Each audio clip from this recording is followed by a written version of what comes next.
News 11 Bharat में आपके साथ मैं हूं शारिफ इब्राहिम। डंके की चोट पर देख रहे हैं आप। आज के डंके की चोट पर अलग अलग मुद्दों पर हम चर्चा करेंगे। हम आपको बताएंगे कि किस मुद्दे पर देश जल रहा है, आपको बताएंगे कि किस तरह से रांची के अमन पसंद लोगों ने एक मिसाल कायम की, आपको यह भी बताएंगे कि कहां लूटी जा रही है आदिवासियों की जमीन।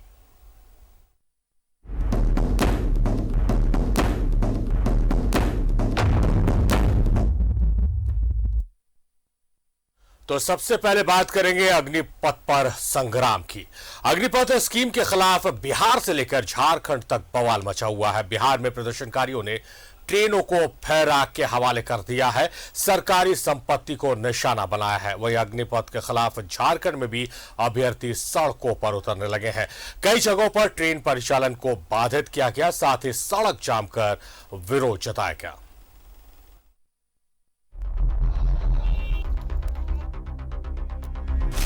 अग्निपथ, अग्निपथ, अग्निपथ। हंगामा, आगजनी और बवाल।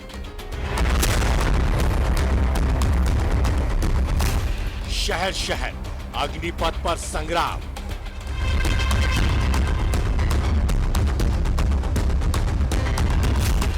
बिहार से लेकर झारखंड तक बवाल।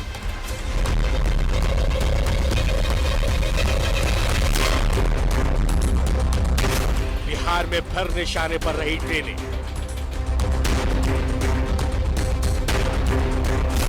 कुल्हड़िया स्टेशन पर पैसेंजर ट्रेन में लगाई आग।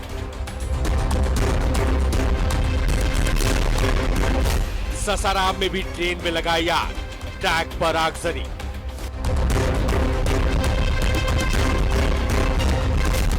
पटना में भी अभ्यर्थियों का उग्र प्रदर्शन।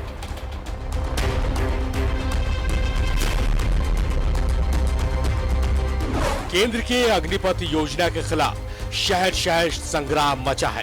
बिहार से लेकर झारखंड तक बवाल हो रहा है। बिहार में लगातार दूसरे दिन विरोध के नाम पर उपद्रवियों ने ट्रेनों में आग लगा दी। इधर झारखंड में भी अग्निपथ स्कीम का विरोध तेज हो गया है। जमशेदपुर के जुगसलाई थाना क्षेत्र के दुपो मार्केट के पास अभ्यर्थियों ने करीब 2 घंटे तक ट्रैक को जाम कर दिया। ट्रैक पर आगजनी के साथ पुशअप कर विरोध जताया। इस दौरान राजेंद्र नगर साउथ बिहार एक्सप्रेस को भी प्रदर्शनकारियों ने रोक रखा। हालांकि बाद में सिटी एसपी के नेतृत्व में भारी संख्या में पुलिस बल मौके पर पहुंची और प्रदर्शनकारियों को समझा बुझाकर जाम हटाया गया। एज कम है, 3-4 साल के बाद इनका वापसी के बाद एम्प्लॉयमेंट के क्या अपॉर्चुनिटीज़ रहेंगे और आगे इनका फ्यूचर कैसा रहेगा, इसके लिए काफ़ी चिंतित बच्चे हैं। तो इनका हमने एक रिटर्न रिप्रेजेंटेशन लिया है और हम इसको केंद्र सरकार तक पहुंचाएंगे राज्य सरकार के माध्यम से। और ऑनरेबल एमपी साहब से मिलने की इन्होंने इच्छा जाहिर की है, तो हमने एमपी महोदय को भी मैसेज दिया है। बोकारो में भी अग्निपथ के खिलाफ अभ्यर्थियों ने रेलवे ट्रैक जाम कर दिया, जिस कारण ट्रेनों का परिचालन प्रभावित हुआ। इस दौरान उग्र प्रदर्शनकारियों को ट्रैक से हटाने के लिए पुलिस को हल्का बल भी प्रयोग करना पड़ा। बाद में डीसीएसपी समेत कई अधिकारी भी रेलवे स्टेशन पहुंचे और स्थिति का जायजा लिया। जो शांतिपूर्वक प्रोटेस्ट कर रहे हैं, हम लोग उसके अगेंस्ट नहीं है, बट कोई भी अगर प्रोटेस्ट के नाम पे हुलिगनिज्म या पब्लिक प्रॉपर्टी को डिस्ट्रॉय करेगा तो पुलिस उसको बहुत सख्ती से निपटेगी। हम ये सभी लोगों से अपील करते हैं कि किसी प्रकार से प्रदर्शन करने के क्रम में यातायात और आवागमन के संसाधन या पब्लिक प्रॉपर्टी को डैमेज नहीं करें, अन्यथा अदरवाइज स्थिति उत्पन्न होने पर शासन द्वारा लोगों को चिन्हित करके सख्त कार्रवाई की जाएगी। देवघर में भी प्रदर्शनकारियों ने जमकर उत्पात मचाया। लाठी डंडों से लैस युवाओं ने टावर चौक के पास कई होर्डिंग्स और बैनर को फाड़ दिया। साथ ही केंद्र सरकार के खिलाफ जमकर नारेबाजी भी की। 4 साल की आर्मी की तैयारी करते हैं, क्या 4 साल का वो नौकरी करने के लिए राज्य सरकार के बेटा को 4 साल का नौकरी दिया जाए और उसे बाद में रिटायर कर दिया जाए तो वो क्या करेगा? सार्वजनिक और सामाजिक संपत्ति को नुकसान पहुंचाएगा तो उसके लिए पुलिस उचित बल प्रयोग कर सकती है। धनबाद में भी अग्निपथ योजना के खिलाफ युवा सड़क पर उतरे और बैंक मोड़ के पास सड़क जाम कर दिया। वही युवाओं के प्रदर्शन के कारण धनबाद रेलवे स्टेशन पर भारी संख्या में पुलिस बल की तैनाती की गई। झरिया में सेना बहाली की नई स्कीम का विरोध शुरू हो गया है। अग्निपथ के खिलाफ बड़ी संख्या में अभ्यर्थी सड़क पर उतरे और विरोध प्रदर्शन किया। अग्निपथ के खिलाफ प्रदर्शन को लेकर गोमो रेलवे स्टेशन पर भी सुरक्षा बढ़ा दी गई। विशेष जांच अभियान चलाया गया, संदिग्धों से पूछताछ की गई। यानी शहर शहर अग्निपथ पर बवाल शुरू हो गया है। लेकिन सवाल यह है, प्रदर्शन के नाम पर बवाल क्यों? ट्रेनों में क्यों लगाई जा रही है आग? सरकारी संपत्ति को क्यों पहुंचाया जा रहा है नुकसान? क्या प्रदर्शनकारियों के बीच घुस गए हैं उपद्रवी? क्या प्रदर्शन की आड़ में उत्पात मचा रहे उपद्रवी? क्या फिर माहौल बिगाड़ने की है नई साजिश? Bureau report, news 11 Bharat.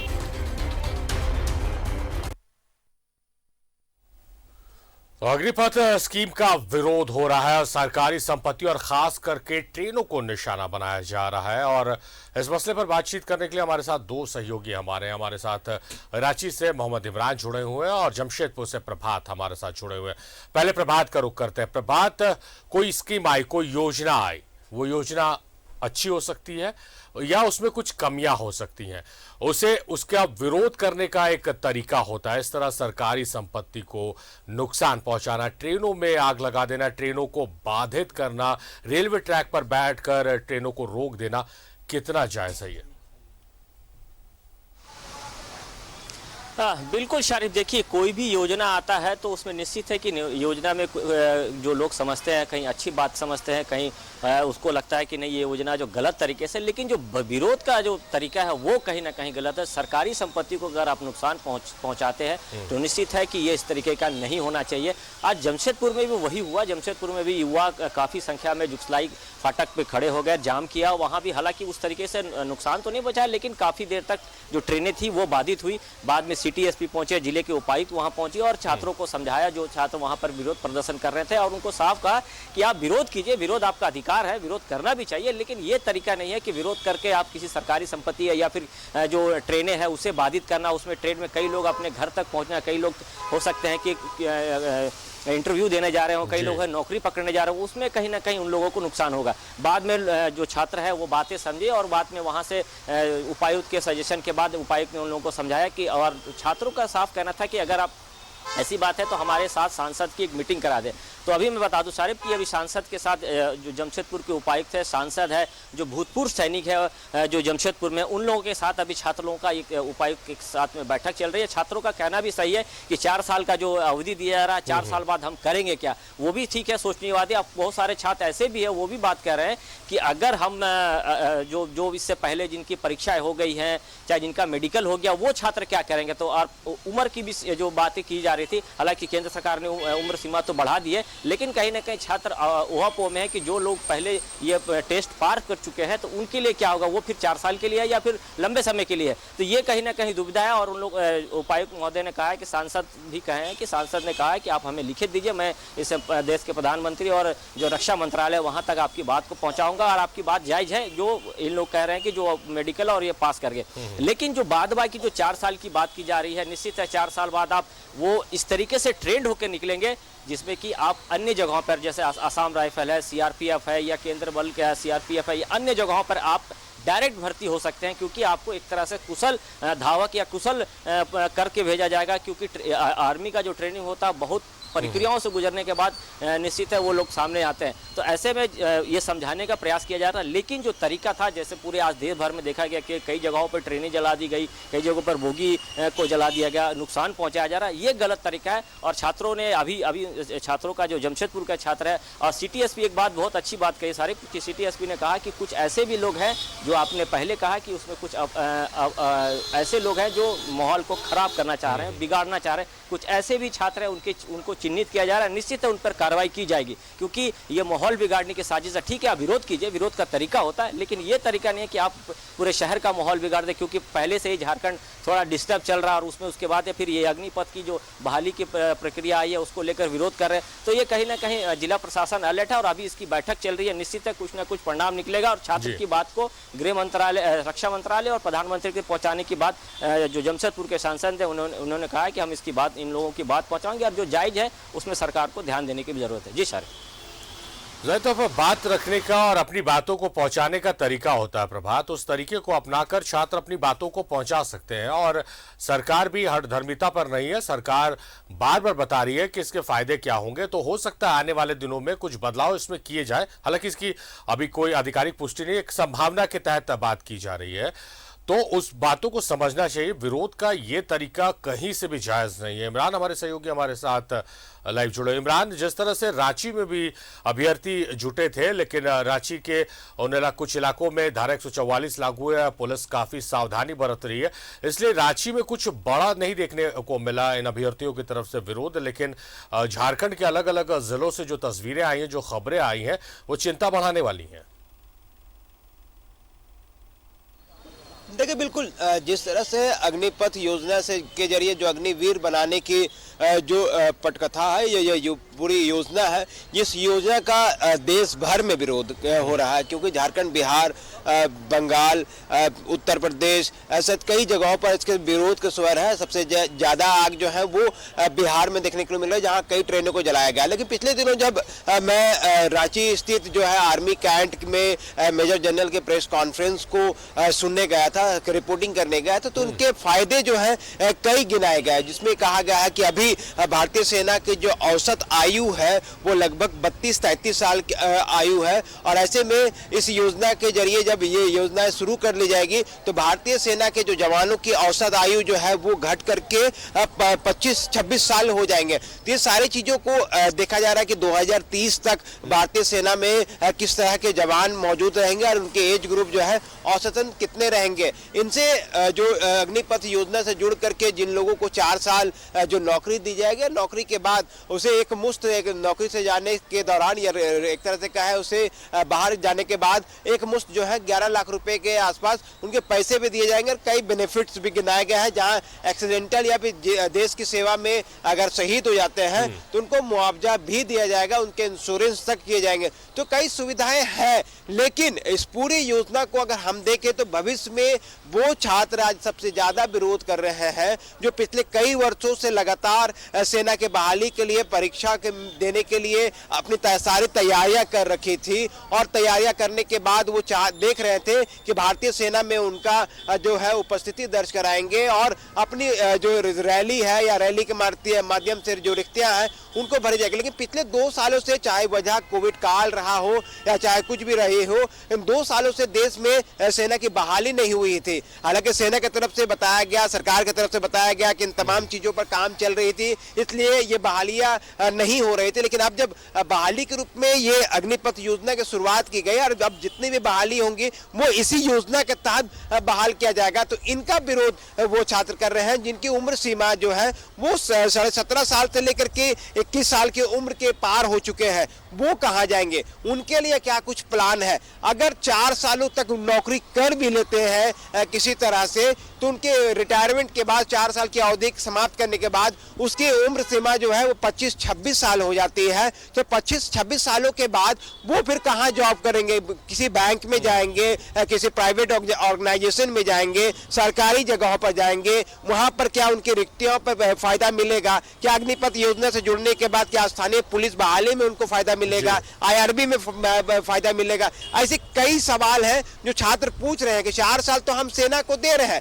वो गौरव की बात होगी कि हम देश के लिए काम कर रहे हैं, लेकिन आज छात्र ये जानना चाह रहा है कि 4 सालों के बाद उसका भविष्य किस दिशा में रहेगा। क्या वो 11 सालों जो 11 लाख रुपए जो उन्हें सेवा देने के बाद एक मुश्त मिलेंगे वेतन के अलावे, तो क्या उनसे वो बिजनेस करेंगे, क्या करेंगे? वो सारी चीजें जो हैं वो छात्र जानना चाह रहे हैं, खासकर वो वर्ग जिनकी उम्र सीमा लगातार बढ़ रही है और पिछले कई वर्षों से सेना में के बहाली के लिए ट्राई कर रहे थे, लेकिन सेना की बहाली जो है वो पिछले 2 वर्षों से हुई नहीं थी, और जब हुई और जब योजनाएं बन रही है बहाली की, तो अग्निपथ योजना से उसे जोड़ दिया जा रहा है जहां उनकी उम्र सीमा पार हो जा रही है। तो ऐसे कई विसंगतियां हैं जिनको केंद्र सरकार को सोचनी चाहिए कि जो छात्र आज सड़कों पर मौजूद हैं, जिस जिस तरह से विरोध प्रदर्शन कर रहे हैं उनको समझाने चाहिए कि ये सरकार की बनाई गई संपत्ति है, उनके अपने टैक्स से इन सारी संपत्ति को खड़ा किया जाता है। रेलवे सरकार की है, तमाम चीजें जो सुविधाएं हैं वो जनता की होती है।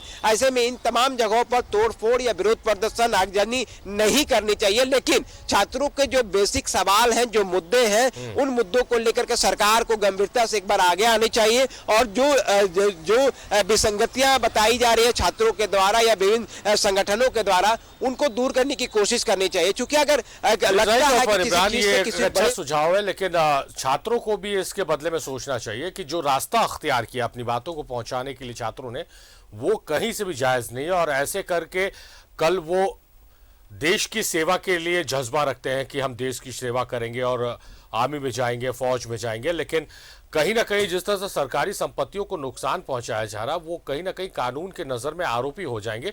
तो इस बात को समझने की आवश्यकता। प्रभात हमारे सहयोगी प्रभात, जिस तरह से आज जमशेदपुर में विवाद हुआ, उसके बाद जिस तरह से डीसी सिटी एसपी की अच्छी भूमिका रही, उसके बाद डीसी और सीनियर एसपी सड़कों पर उतरे और छात्रों के साथ मैंने देखा जो तस्वीरें आप लोगों ने भेजी थी, जमीन पर बैठकर उनसे वार्ता कर रहे हैं। तो एक अच्छी तस्वीर की अगर किसी बात का विरोध है तो उसे सुना जाएगा, उसे समझा जाएगा और उसका हल निकालने का प्रयास किया जाएगा। बिल्कुल शारिफ, देखिए जिस तरीके से आज जमशेदपुर के उपायुक्त और जो सीनियर एसपी जिस तरीके से सीढ़ी पे बैठकर जो अभ्यर्थी थे, जो छात्र थे, उनकी बात सुनी, कहीं ना कहीं उनको लगा होगा कि जिले के जो उपायुक्त है, सीनियर एसपी है, वो हमारे समकक्ष बैठकर हमारी बात सुन रहे हैं। लेकिन जो तरीका था वो गलत था। वो उनका साफ कहना था कि आप विरोध कीजिए, विरोध करने का भी कई तरीके होते हैं, लेकिन इस तरीके से आप सरकारी संपत्ति या फिर रेलवे ट्रैक को जाम कर दें। रेलवे ट्रैक जाम करने से कई ऐसी ट्रेनें हैं जो बाधित हुई और कई ट्रेनों को रद्द करना पड़ा। तो आज निश्चित है कि जिस तरीके से पहल की गई उपायुक्त के द्वारा, और अभी भी बैठक चल रहा है सांसद के साथ, लेकिन अब सारी मैं बता दूं कि जिस तरीके जो भूतपूर्व सैनिकों ने बात रखी हम लोगों के सामने, उन लोगों ने कहा कि जो 4 साल की बात है इसमें छात्र थोड़े से भ्रमित हो रहे हैं। 4 साल तक आपको अग्निपथ की जो आपको परिपक्व करके आपको छोड़ा जाएगा, उसमें 25% जो अपना जॉब आगे बढ़ा सकते हैं। 75% ऐसे हैं जो सीआरपीएफ हो या अन्य जगहों पर जाके। सबसे बड़ी बात है कि जो मैट्रिक पास करके जाएंगे छात्र, उसे आपको इंटर की डिग्री भी देगा, ग्रेजुएशन की भी डिग्री देगा, आर्मी आपको ये सारी सुविधाएं देगा और आपको एक स्किल्ड बनाकर भेजेगा, निकालेगा, ताकि आपको वो समस्या उत्पन्न ना हो जो आज के समय में उत्पन्न होता है। लड़के इंजीनियरिंग पास करने के बाद भी उसे जॉब नहीं मिल रहा है या फिर मेडिकल करने के बाद भी सही जगह पे उसको नौकरी नहीं मिलती। लेकिन जब जब आर्मी से जब आप बाहर निकलोगे तो अब निश्चित है कि बैंक हो गया, सीआरपीएफ हो गया, असम राइफल, इन सब जगहों पर आपको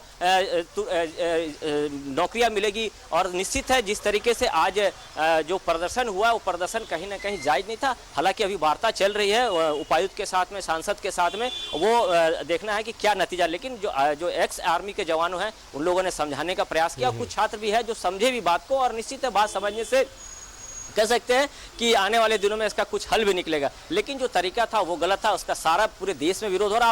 आप विरोध कीजिए, रोड पर उतर के विरोध कीजिए, लेकिन किसी को नुकसान नहीं पहुंचे, सरकारी संपत्ति को आप नुकसान ना पहुंचाए, ये ना होना चाहिए। हालांकि अभी बैठक चल रही है, निश्चित है कुछ अच्छे परिणाम सामने आएंगे। जी शारिफ। चलिए प्रभात, हम भी ये उम्मीद करते हैं कि छात्रों ने अपनी बातों को रखा है और वो जस्टिफाई होकर, सेटिस्फाइड होकर वहां से निकले।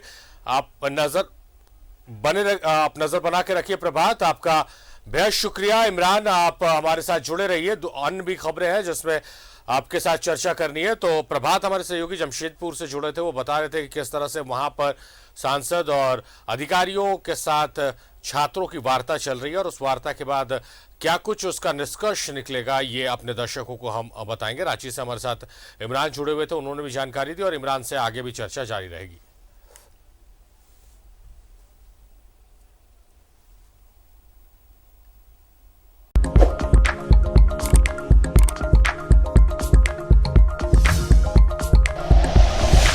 Like and share videos, subscribe करें हमारा चैनल और प्रेस करें बेल आइकॉन। न्यूज़ 11 भारत, सच है तो दिखेगा।